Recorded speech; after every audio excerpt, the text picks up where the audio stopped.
Hello friends, मैं गौरव सक्सेना। मेरे YouTube channel चरखा क्लब में आप सभी का स्वागत है। आज हम चर्चा करेंगे 44वें संविधान संशोधन 1978 पर। तो आपको बता दूं 1977 के आम चुनाव में जनता दल ने चुनाव जीत लिया तथा जनता दल की सरकार ने 42वें संविधान संशोधन द्वारा किए गए अवांछनीय परिवर्तनों को समाप्त करने के लिए यह संशोधन किया था। तो इस संशोधन में क्या-क्या विषय थे, क्या-क्या समाप्त किया था, तो आपको बता दूं।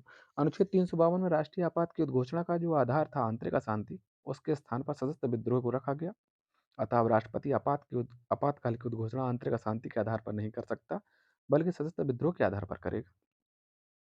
इसके पश्चात एक महत्वपूर्ण विषय था, यह भी उपबंधित किया गया कि राष्ट्रपति राष्ट्रीय आपात की उद्घोषणा तभी करेगा जब उसे मंत्रिमंडल द्वारा लिखित सूचना दी जाएगी, अर्थात आपातकाल के लिए लिखित सूचना की अनिवार्यता कर दी गई।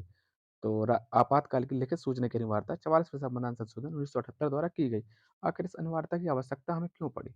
तो आपको बता दूं 1971 के लोकसभा के जो आम चुनाव हुए थे उसमें रायबरेली की सीट से तत्कालिक प्रधानमंत्री इंदिरा गांधी जी के विपक्ष में इंदिरा गांधी जी के विरुद्ध बनारस के रहने वाले एक राजनारायण हैं, उन्होंने चुनाव लड़ा था रायबरेली की सीट से। तथा उसके निर्णय आने पर इंदिरा गांधी जी लगभग 1 लाख से अधिक मतों से राजनारायण से चुनाव जीत गई थी। परंतु राजनारायण ने इस पर एक वाद दायर किया था, जिस वाद को राजनारायण बनाम उत्तर प्रदेश राज्य 1975 के नाम से जाना जाता है। उन्होंने एक वाद दायर किया था कि इंदिरा गांधी ने मशीनरी का गलत प्रयोग कर तथा अपनी शक्ति का गलत प्रयोग कर तथा आचार संहिता का उल्लंघन कर यह चुनाव जीता है। इसके तहत जो है 1975 में उच्च न्यायालय के जस्टिस इलाहाबाद उच्च न्यायालय के जस्टिस जगमोहन सिन्हा ने अपने एक ऐतिहासिक निर्णय दिया और उन्होंने श्रीमती इंदिरा गांधी तत्कालिक प्रधानमंत्री श्रीमती इंदिरा गांधी की जीत को अवैध घोषित कर दिया तथा उन्होंने उनको चुनावी कदाचार का दोषी भी माना। इंदिरा गांधी को चुनाव अवैध घोषित कर दिया गया और उन पर 6 वर्ष के लिए चुनाव लड़ने पर प्रतिबंध लगा दिया।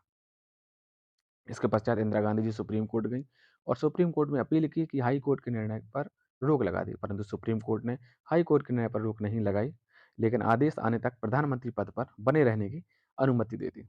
इस पर जो है जन आंदोलन इतना ज़्यादा बढ़ गया कि इंदिरा गांधी जी ने अशांति की सूचना राष्ट्रपति को भेजकर गुप्त रूप से बिना मंत्रिमंडल के परामर्श से राष्ट्रपति फखरुद्दीन अली अहमद द्वारा आपातकाल की उद्घोषणा करवा दी। मंत्रिमंडल को बाद में सूचित किया गया। यह एक प्रकार की निरंकुशता थी, ऐसा दोबारा कभी ना हो। इसलिए 44वें संविधान संशोधन 1978 द्वारा यह प्रावधान किया गया कि मंत्रिमंडल की लिखित सूचना के बिना राष्ट्रपति आपातकाल की घोषणा नहीं करेंगे।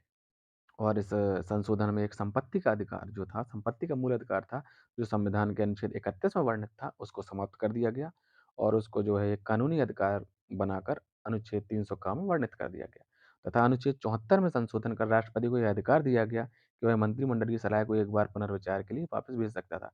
पहले राष्ट्रपति के पास यह अधिकार नहीं था।